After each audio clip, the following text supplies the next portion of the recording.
Okay, so third time lucky, sit yourself on the left and then just come into the cross leg position and just again, just observe whether or not you're actually sitting evenly, whether you're sitting level. Just hold on to your knees and elevate your chest up towards the ceiling, drawing your shoulders down away from your ears. Hold on to your knees. Hold on to the skin of the knees and extend your hips into your knees. Extend from the hips into the hands, hips into the knees, into the hands. And then push the hands onto the knees and elevate the heart area, drawing your shoulders down away from your ears. Just look down at the floor, looking at something that doesn't move, and listen to the breath. Just focusing on long, slow, deep, deliberate inhalations, long, slow, deep, deliberate exhalations.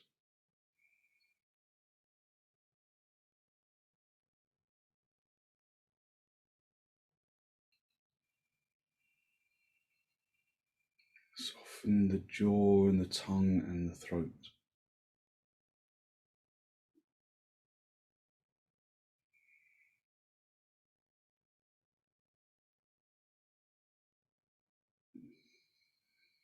Fill in the lungs evenly on both sides.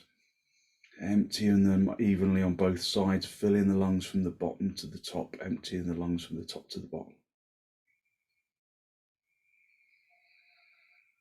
As long as there are no heart conditions or blood pressure issues that aren't being controlled with medication, at the top of the in-breath, just hold the breath for a second or two, just to allow the energy of that breath to percolate through the lining of the lungs and into the blood.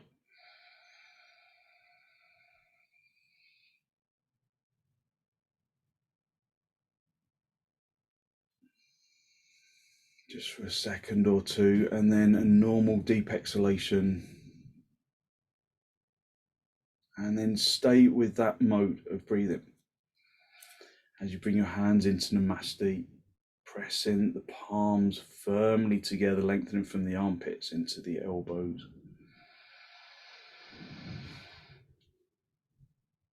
And then close your eyes with an exhalation.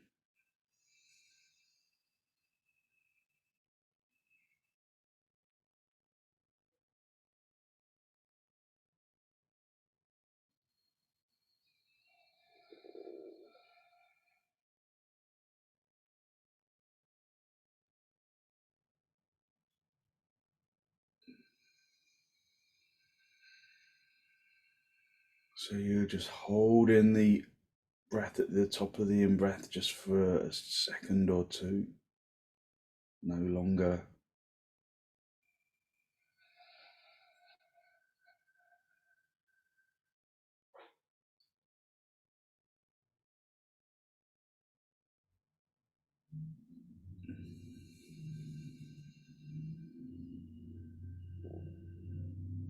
Just maintaining focus on the sound of the breath.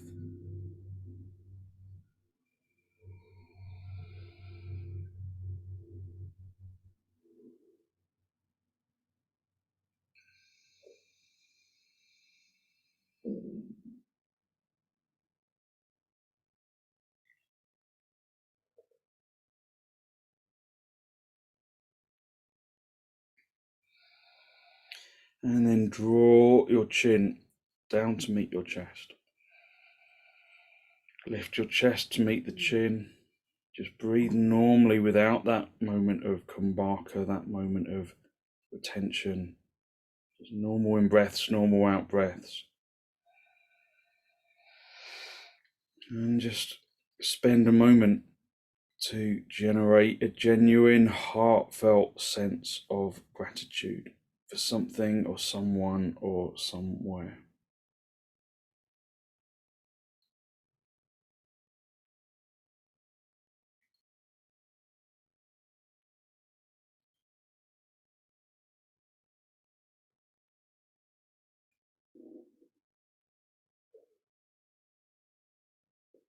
Hold on to that feeling of abundance in the heart area. And then release the backs of your hands down towards your knees, palms facing upwards. And then raise your head as you open your eyes. And then hold onto your knees. Just grip around the fronts of your knees and again elevate the chest up to the ceiling. Elevate the heart area upwards. Draw in the shoulders down away from your ears so that you really lengthen the neck. So you lift up into the heart area, but then you draw the shoulder blades, the shoulders, not the shoulder blades, the shoulders down away from your ears. Draw the shoulder blades in towards the heart area. Take a deep inhalation, and then with an exhalation, turn to the right side. Just observing your resistance, respecting that resistance, but then moving beyond the areas of resistance into areas of quietness within the body. Maybe move your focus into your hands or into your feet or into your legs or arms or wherever there isn't an initial resistance. Move into areas of non-resistance. Drawing your focus into more neutral territory within the physical body. Come back to the center. Hold onto the knees. Take a deep inhalation through the nose. And with the exhalation, wherever that comes, turn to the left. Again, feeling your resistance and working with that resistance.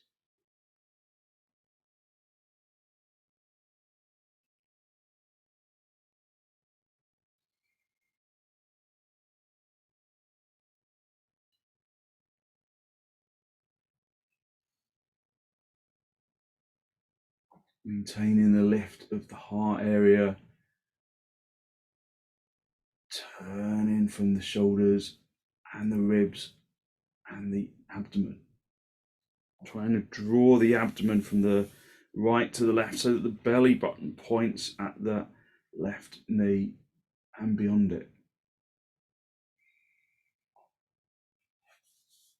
And then gently come back to the center. Just again lift up into the heart area, elevating the heart area like it's going to shoot up to the ceiling. Drawing the shoulders down. Just draw your chin in towards your chest. Take a deep inhalation, and on an exhalation, raise your chin up to the ceiling. Stretching the front of the chin. And then back down. So moving with the in-breath drawing down to the chin, out-breath drawing the chin up to the ceiling. It's a good way to combat double chins. Really stretching the skin at the front of the neck.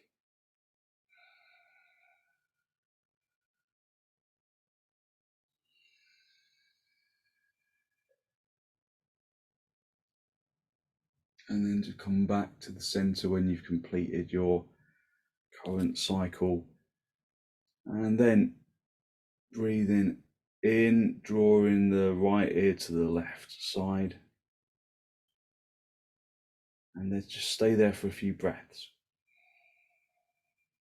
Lengthening the left shoulder away from the left ear so that you really lengthen out into this left side. And then come back to the center. Just again stretching the left ear to the left shoulder Keeping the neck long as you do, keeping the shoulders away from the ears. Stay for a couple of breaths. Lengthening out that right side of the neck. And then come back to the center. And then just one more time, bring in the right ear to the right shoulder, but without lifting that right shoulder to the ear. Try and get the right ear to draw down to the shoulder.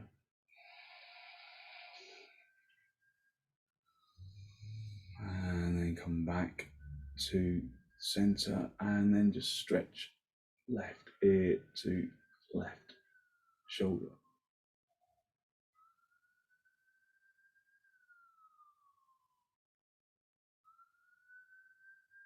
And then come back to the center. Just come off your lift. Just sit back on your heels for a moment. Aim to make the seat bones make really good contact with the mat. Sorry, the seat bones make really good contact with the heels, and the shins make really good contact with the mat. So press the shin bone into the shin skin. So really specific, shin bone into shin skin. Lift up into the heart area, drawing your shoulders away. And then maintaining that connection between the seat bones and the heels. Stretch your arms away. Just feel how that opens up resistance in your back. But of course, always respect resistance within your back. Bring the forehead down if you can, or put a block underneath your forehead if you can't. Maintain that connection between the seat bones and the heels, so that you're hitting down with the lower back, and then lengthening from the hips into the armpits, into the elbows, into the wrists, into the heels of the hands, into the palms, into the fingers. Observe the way that you have connected your hands to the floor. Keep turning the tailbone in. Observe how you're connecting your hands to the floor. So often in these limbering poses, people don't always use the whole of the palm. They let the heel of the hand press onto the floor. So just lift the rest of the palm, but keep the heel of the hand down, and lift the fingers up off the floor. And then notice that your forearms kind of collapse down onto the floor.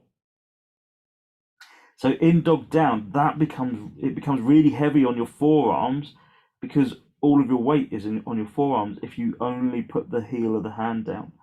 So bring the heel of the hand down, and then try and squeeze on the palm of the hand, like you're trying to smooth cling film over the top of a box. So you squeeze that palm of the hand down onto the floor, and notice that the forearms immediately respond, and then lengthen into the fingers. And then notice that you get a better length of spine when you activate your hands. So the palms are like stretching cling film over the mouth of a jar. Come up onto your knees. Just bring your hands as wide apart as your mat if they're not already. Little fingers on the edge of the mat. Turn your toes under, and then come up into dog down, but then immediately go back to the hands. Bend your knees to start off with, tilt the seat bones up to the ceiling, but stretch that cling film over the mouth of the jar. Press the palms into the floor, and notice that the weight comes off of your forearms. Just for a moment, lift the palms off the floor so that the heels of the hands are just pressing into the floor, and it becomes immediately heavy on your shoulders. It becomes unpleasant on the shoulders, and it becomes unpleasant on the forearms as well. So stretch the palms over the imaginary mouth of the jar, and then straighten your legs, stretch into the fingers. Just breathe evenly and deeply, listening to the sound of the breath. Lifting the seat bones, pressing the fronts of the legs through to the backs of the legs, turning the fronts of the legs inwards. Breathing evenly, no longer holding the breath, just breathing deep inhalations, deep exhalations.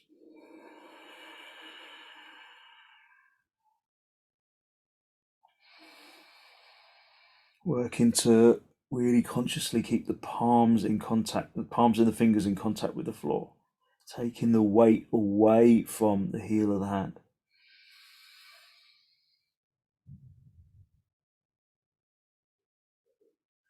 Okay, step your feet forwards. Just come up into a standing position. Have some blocks for your hands. If you've got back problems, then use the blocks for your hands. If you don't, then you can do full uttanasana. So for full uttanasana, I'll talk you through it. Half uttanasana is where you come forwards, hinging at the hips. Come forwards like this. Otherwise, we're going to do full. So bring your feet and your heels as wide apart as the mat.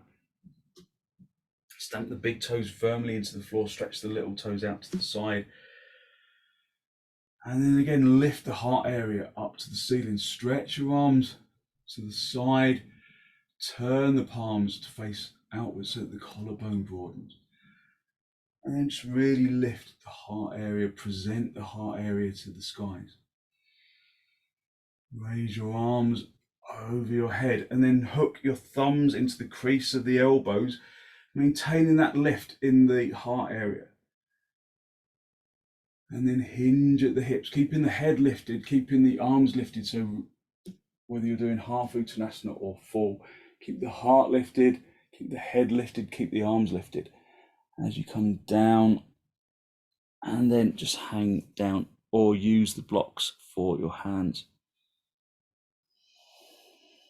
So whether you're doing half or full uttanasana, the priority is activating the legs. So lift the shins out of the ankle bone socket. Lift the kneecaps away from the shins. Lift the thigh muscles up so that the shin bone, lift the shin bone up in, not the shin bone, sorry, the femur bone, the thigh bone up into the hip socket. Just breathing evenly and deeply. So whether you're doing half uttanasana or full, you've got to really engage the legs. The more you activate the legs, the more you can let go in the upper body. Hit your weight back, hit the shins back so that your weight is in your heels. And then stamp the heels down, push them into the floor, try and lift those inner ankle bones upwards a little, and then lift the seat bones all the way to the ceiling.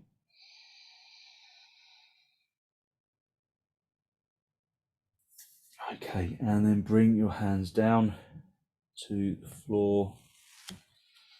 Bring your hands into your hips, bend your knees on the way up if you need to. And then come into Tadasana. So lift up into the chest again, driving that heart area up to the ceiling, drawing your shoulders down away from your ears. Just breathing evenly, keeping the jaw and the tongue soft. Bring your arms out nice and wide, in towards the chest, and then step or jump the feet apart. Turn the left toes in, the right leg and foot all the way out.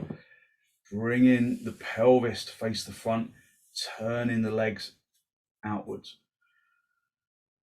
So just feel before you go anywhere that there is an evenness in weight loading. So are you just slamming down into this right leg, and this leg becomes a bit idle? Or can you suck this hip up and in? So then you can press down into the heel. You can press down into the heel on the other leg. And that you find this levelness of action between the two legs. Lift the heart area, raise your arms out, and as you come down, maintain the prominence of both legs, especially that back leg. So keep that back leg as prominent within the action as the front leg. So as you come down, chances are all of your weight kind of loads down into that shin. So can you lift from that wrist up into that right wrist up into the armpit, turn in the chest, and then reach up to the sky with the top hand.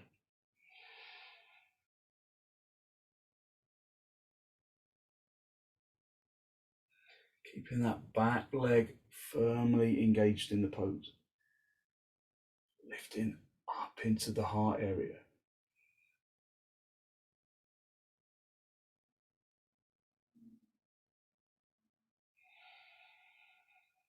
Breathing evenly in through the nose and out through the nose, just observing how it clears out the sinuses.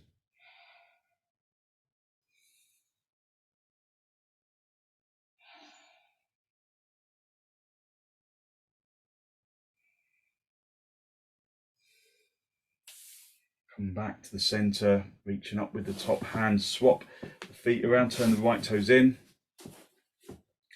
the left leg and foot all the way out. And again, just observe how you can bring levelness to the action of the legs. So spread your weight between the 2 feet. Suck the feet up into the hips evenly. And then without disturbing that delicate balance, come down, find the shin, lift up into the heart area and turn.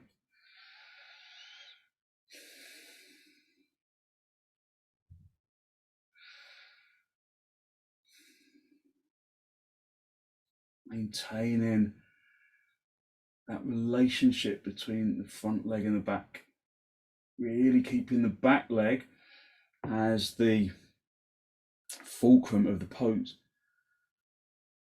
So the more that back leg does, the more you can lengthen into the spine, the more you can find lightness in the pose.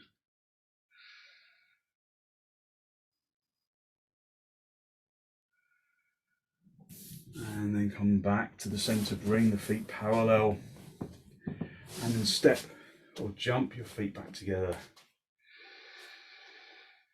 And then come back into Tadasana. So just lifting up into the chest. Breathing evenly and deeply. Just get yourself a belt for gomukhasana, the head of the cow. So bring the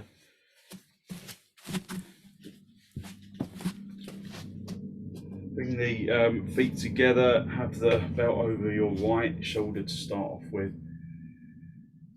And then just come into Tadasana, lifting up into the heart area. So maintaining this lift. So then when you lift the heart area specifically, the shoulder blades draw in. Stretch forwards with your left hand, but as you stretch forwards, try not to disturb that shoulder. So we're not coming forwards like this. We're coming forwards where the shoulders maintain their levelness. Stretch into the right hand as well. Turn the whole of that left hand, but it's also the upper arm in the socket. And then keep rotating that upper arm in the socket, keeping the arm high. And then bend that left arm, stretching and assist the hand with the other, assist the hand up the back, trying to reach towards the neck with fingers, and then reach up with the right hand and reach down. See if you can take hold. So kind of miraculously, my incredibly stiff shoulders have eased off in the last couple of days and I can get hold. If you can't get hold though, just get hold of the belt. which is what I usually need to do. So just hold on to fingers, just pull the opposite elbows away from each other. So you're trying to reach that top elbow to the ceiling, pull the bottom elbow down to the floor. Just spend a little time in breath, but then try and walk your hands a little bit closer together. Just incrementally inching them together. Breathing evenly and deeply. Maintaining your Tadasana with the legs, with the chest.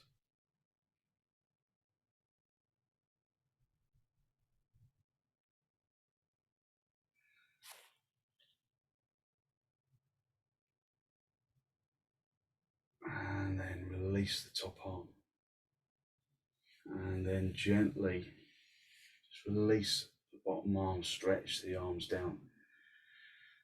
Turn the palms upwards and present the heart area to the ceiling.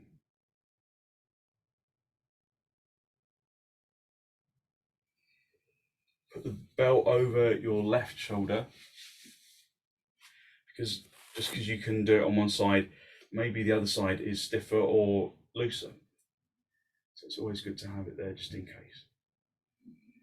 And then stretch the right hand away. Again, keeping the shoulders level, trying not to kind of push that right shoulder forward. So you keep the right shoulder back, then lengthen from the shoulder into the fingers without moving the shoulder.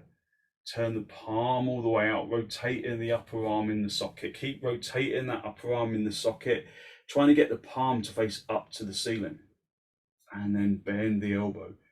And again, just assist that arm up the back. And then raise the left arm. That previous pose will still be in the shoulder, so stretch out of it. And then see if you can reach down and get hold. So I'm not quite there on this side, but I think after being here for a little while, I'll get there. So just breathe evenly, open the chest, because there's always a feeling that you might do this in this pose. So keep the heart area presenting to the skies. Just keep creeping the hands a little bit closer together.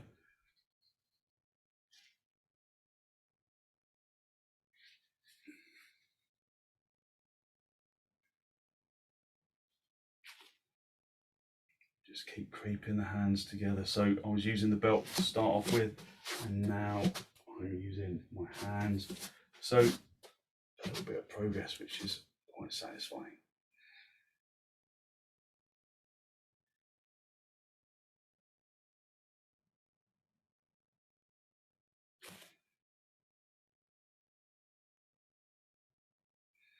Okay, and then just very gently release your shoulders.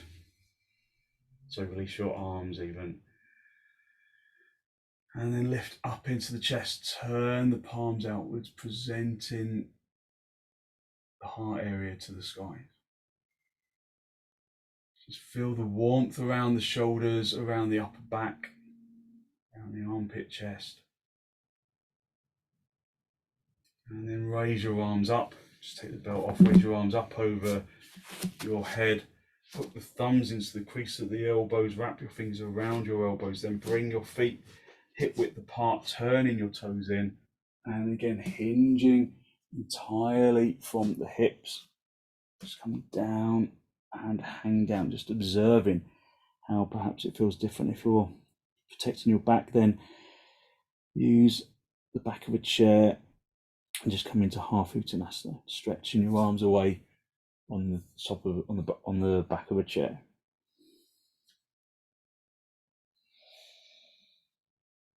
Stretching out your shoulders and your back and your hips.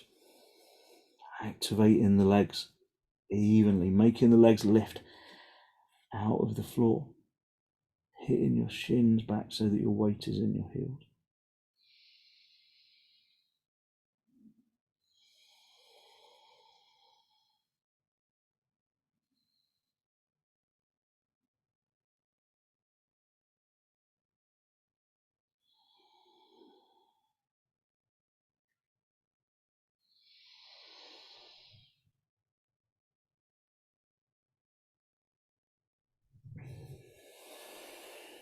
And then release your hands down to the floor. Just come into half uttanasana for a moment if you can. Bring your hands onto your shins if you can't. And then just walk your hands towards the end of your mat. Press the palms into the floor like you're stretching cling film over a jar. And then step back with your feet coming into dog down.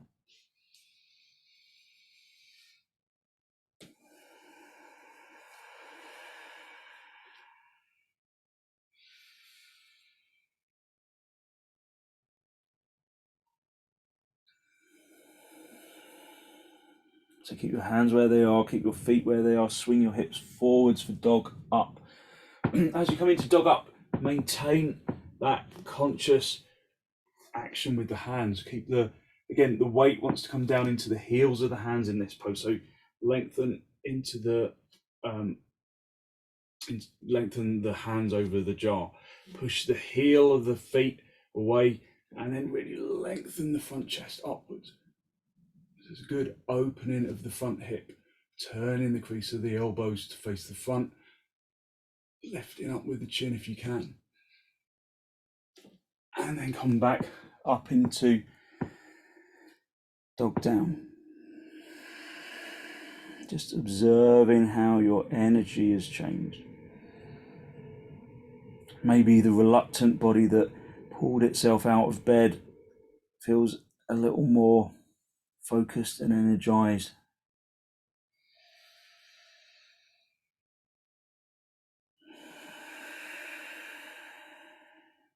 Just breathing evenly and deeply.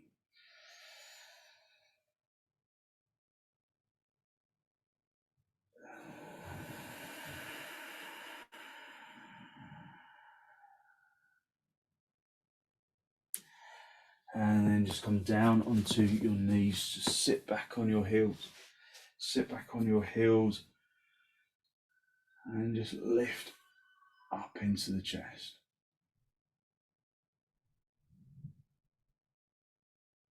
Just observe your energy, observe that lightness of energy that fills skin and the muscles and the flesh and the bones.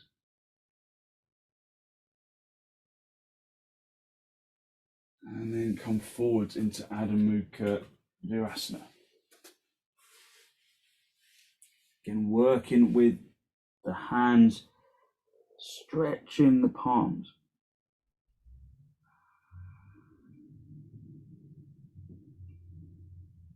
Drawing the tailbone down, lengthening into the arms.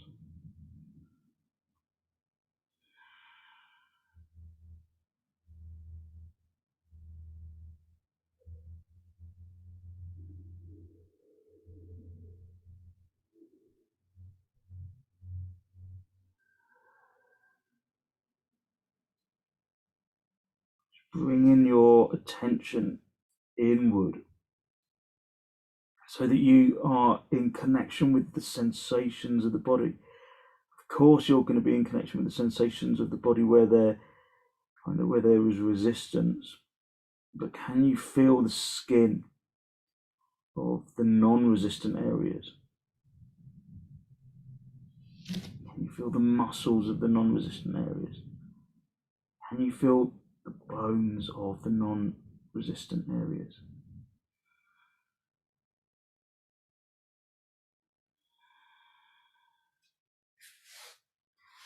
Okay, just push your hands into the floor and then sit yourself up. And then come down onto your back. So we're going to do supta kapotasana. So bring your feet close into the seat bones. And then just rest down on the floor for a moment. Have the feet as wide apart as the hips, as the seat bones, not wider. Just the feet as wide apart as the seat bones. Not sometimes if you think about bringing them as wide apart as the hips, they go too wide. So, oh, I thought that was a cat. Is that? Yeah, come on.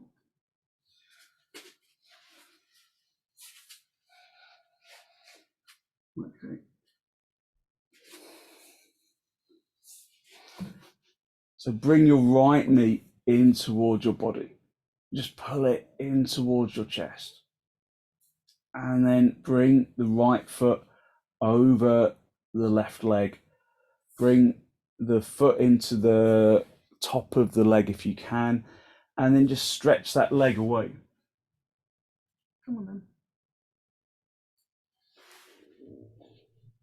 Come on. So stretch that right knee away, pressing the left foot onto the top of the thigh. Come on. Arthur, come on.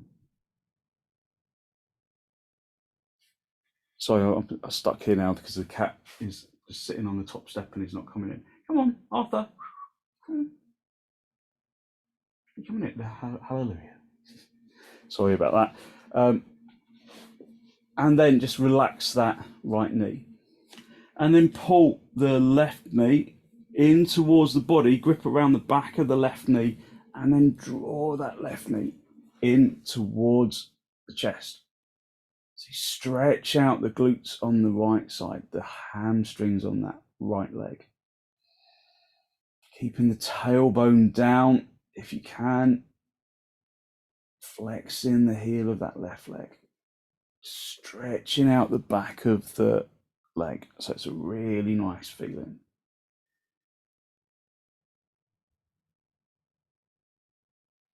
And then very gently release. And then just uncross the leg and then bring the feet back closer to the seat bones. Just rest for a moment, because resting in between exertion is really important. And then draw the left knee in towards the chest. Swing that left foot over on top of the right thigh. Bring it to the top of the leg if you can, but just wherever you can, just hold onto that left foot with your right hand and then lengthen the left knee away from the upper body, keeping the heart area lifted even though you're still on the floor.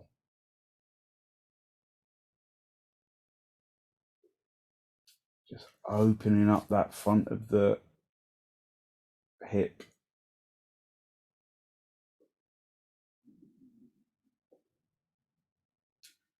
Just feel that you're, even though we're not in the full pose yet, you're kind of evenly balanced on the seat bones. And then just release that left knee, but keep the left foot on top of the right thigh. And then draw the right knee in towards the body, grip around the back of the right knee, and then draw that right knee in towards the body so the left side gets a really good stretch. Stretching out the glutes and the hamstrings.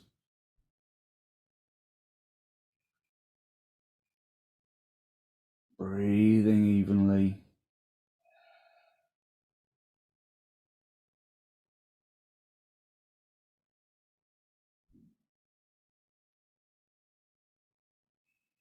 And then just very gently release that leg. And then just pull the feet in towards you and come into supta baddha konasana for a moment. If there's discomfort in your hips, then you can just put blocks underneath your thighs, but otherwise just lay yourself down in supta baddha konasana, just feeling that you can just open up the hips, the front of the hip, maintaining this lift in the heart area so that your back is flat into the floor. The lumbar may be lifting a little, that's normal, but draw the abdomen towards the spine, softening the abdomen, lengthening from the belly button into the sides of the abdomen.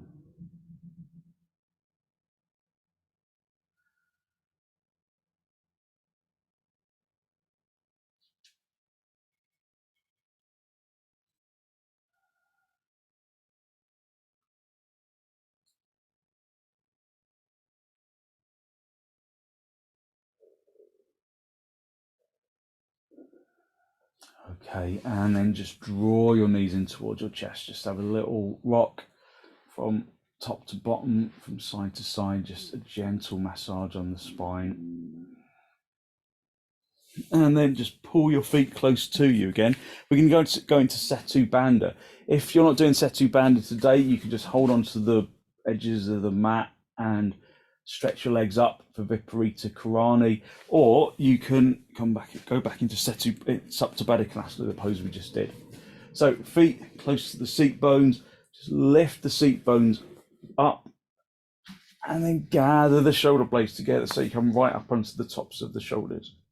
And then place the brick in into the tailbone sacrum area so that the pelvis kind of lengthens away from the abdomen a little.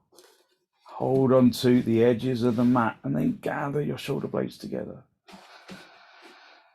And then either stay with the legs bent, or if it feels okay, just stretch one leg away. If that feels okay, stretch the other leg away.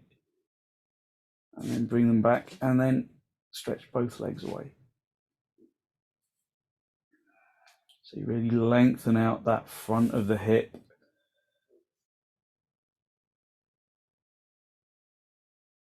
Breathing evenly and deeply.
Stretching out the front of the body.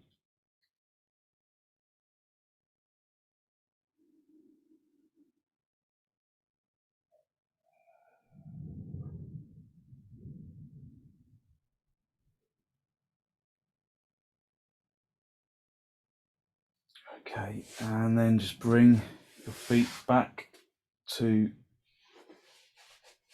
the block. Just stay with the knees bent for a moment. Just lifting up into the chest.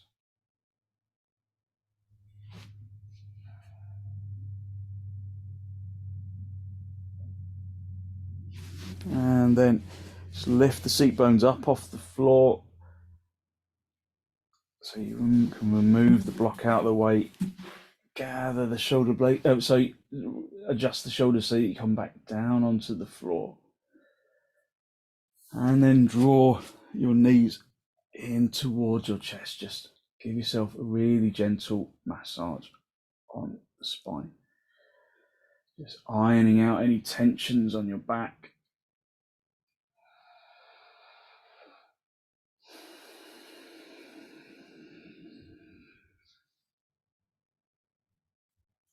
And then roll onto your right side and then sit yourself up. And then come into cross legs. Just hold onto your knees. And again, lift the heart area upwards, drawing the shoulders down. Take a deep inhalation in through the nose. And with an exhalation, turn to the right side. Just again, observing your resistance, but maybe observing if the resistance is different.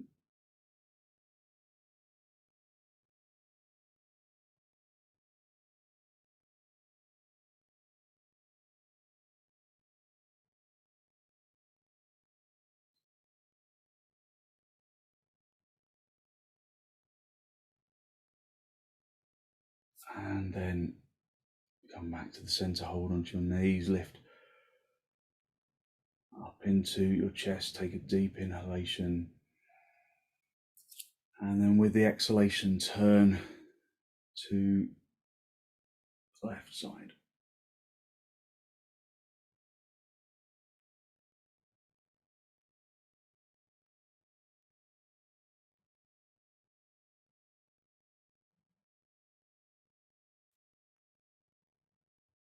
And then gently come back to the center. So just get your blanket, fold it into a little pillow, and then bring yourself down onto your back for the final shavasana. Just make sure that pieces of equipment aren't in the way. Just guide yourself down along the center of your mat.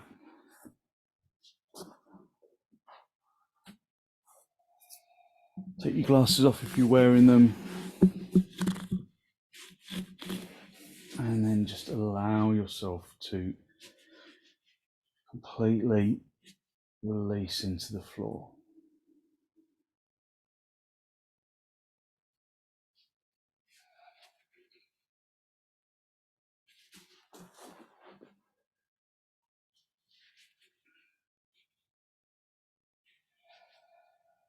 Unhook the muscles of your arms and your legs.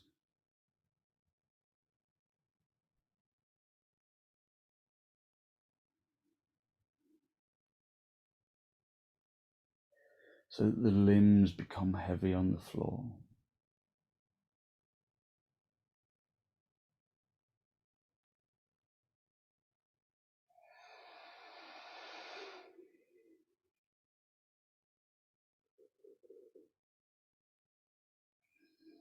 And when you become heavy on the floor, perhaps you observe that feeling of lightness that radiates out from the bones. Into the muscles, into the organs,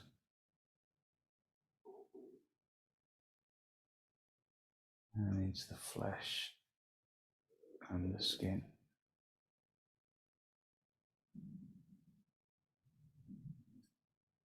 Fill in the body with that feeling of energetic lightness.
Distribute that feeling of lightness evenly throughout the body using the in-breath and the out-breath so that it reaches the tips of the toes, the tips of the fingers, and the top of the head.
yourself back into this pose of shavasana, wriggling your toes and your fingers, and then draw your knees in towards your chest. Just have a little rock from side to side, from top to bottom, just a grounding massage, just bringing yourself back into the room, bringing yourself back into the body, and then release over onto the right side. Just stay down for a breath or two. And then straighten out the top leg, come back up into the seated position.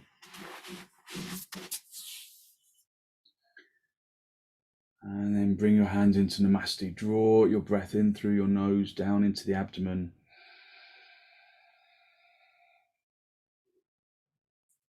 Be conscious of the energy that you have released through your practice this morning. That good positive energy that comes through the extensions and the forward bends and the twists and the inversions. Just observing how your body maybe feels different now to how it did at the beginning. And then draw your chin down to meet your chest. Spend a moment to acknowledge that positive energy. And then send some of that positive energy out into the world.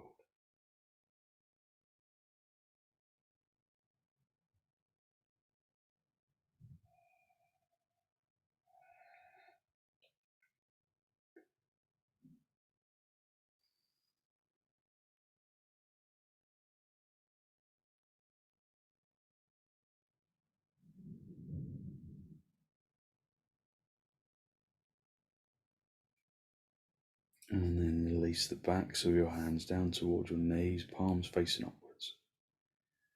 And as you raise your head, allow your eyes to softly open and the focus to softly come back.